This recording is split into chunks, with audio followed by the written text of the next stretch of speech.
I'm starting a new series on this channel where I'm creating characters on the D&D Beyond website using the D&D 5e rules. I don't know much about Dungeons & Dragons, and what I do know comes mostly from 2 episodes of Community and 1 episode of D&D for Dems, which, by the way, is really funny, and some random things that I've picked up from my boyfriend and other sources. So, I don't really know what I'm doing. The characters I'm gonna create are from the game Dungeon Explorer, which is an old TurboGrafx-16 game that I never really got to play, and I thought making these characters might be my only way to really, not actually play the game, but the best way, the closest I could get to playing it. The characters I'm creating are actually from Dungeon Explorer 2 on the Wikipedia page, and these are the 10 characters. So, in this episode, I'm creating Alex, who is a fighter with powerful attack power. So I'm going to use the help text because I am a beginner, and I'm using the standard method. So this is Alex. I'm turning off all other sources. I don't care about digital dice rolling, because I'm not actually playing anything. I'll use optional features. I'm using the XP type because I believe it is more like video games, which is more what I'm used to. I don't care for a manual. I don't know what any of this means, but I'll keep it. I don't want encumbrance, partly because I'm not playing these characters, and I like scores on top because it makes more sense to me. So Alex is a fighter with powerful attack power. I like the Dragonborn, and I've made them before, but the reason I'm not gonna choose it is its second one is Charisma, and I'm looking for Constitution. I've used Goliath when I've made this character in the past. I didn't like the versions that came out. It's a natural athlete, so it automatically gets proficiency with athletics, but the one I like best is Half-Orc.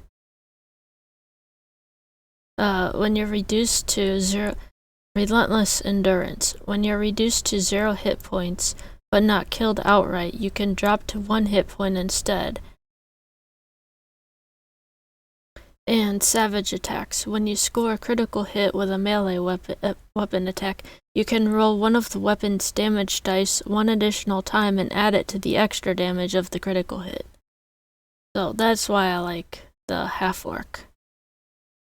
And Alex is a fighter with powerful attack power, so it just needs to have a lot of attack. As a fighter, so definitely, because I'm going with what it says, so choose fighter. Okay, fighting style. Now what I've found that I like is great weapon fighting, and then proficiencies, going with athletics, because it's powerful. I'll give him insight. Okay, the generation method, I prefer point buy. So this is just meant to be a powerful fighter, so we're gonna go strength and constitution. And since I chose insight, I'm gonna go wisdom. And then I guess I'll do dexterity. Soldier. War has been your life for as far as you care to remember. You trained as a youth, studied the use of weapons and armor, learned basic survival techniques, including how to stay alive on the battlefield. You might have been part of a standing national army or a mercenary company, or perhaps a member of a local militia who rose to prominence during a recent war. I decided to go with perception and deception, since he has wisdom and a bit of dexterity. So I'll give him survival because it says survival technique, basic survival techniques. And survival is also wisdom. And then gaming set, since we have so many characters, I can probably end up choosing most of these. For ideals, the Half-Orc leans chaotic neutral. Well, I mean, you can read that different ways, but that's what I'm seeing it leans toward. And that sounds good to me. Yeah, so modest makes sense for soldiers.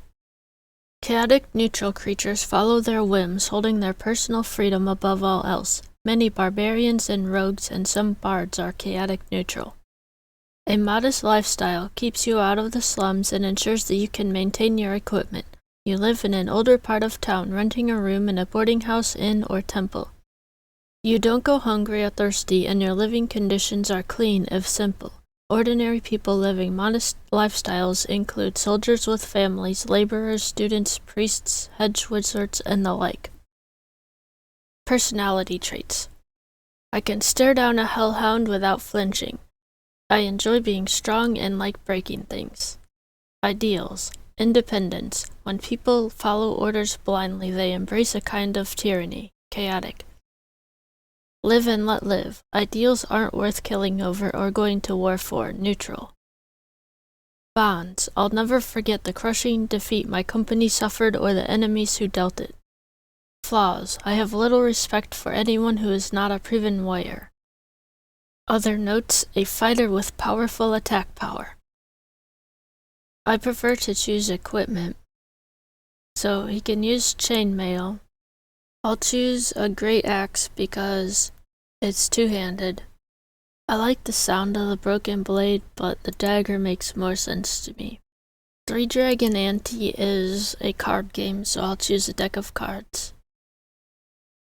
So he has a backpack, a bedroll, chainmail I'm equipping, common clothes, a dagger, a great axe, which I'm equipping, two hand axes, a musket, a playing card set, 10 days of rations, 50 feet of hempen rope, a shield which I can't equip because he's got a two-handed weapon, a tinder box, 10 torches, and a water skin, which I assume is used for drinking water.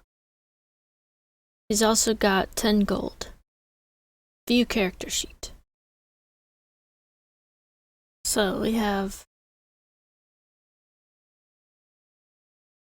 he has a disadvantage in stealth, which is because of the chainmail. He knows common and orc.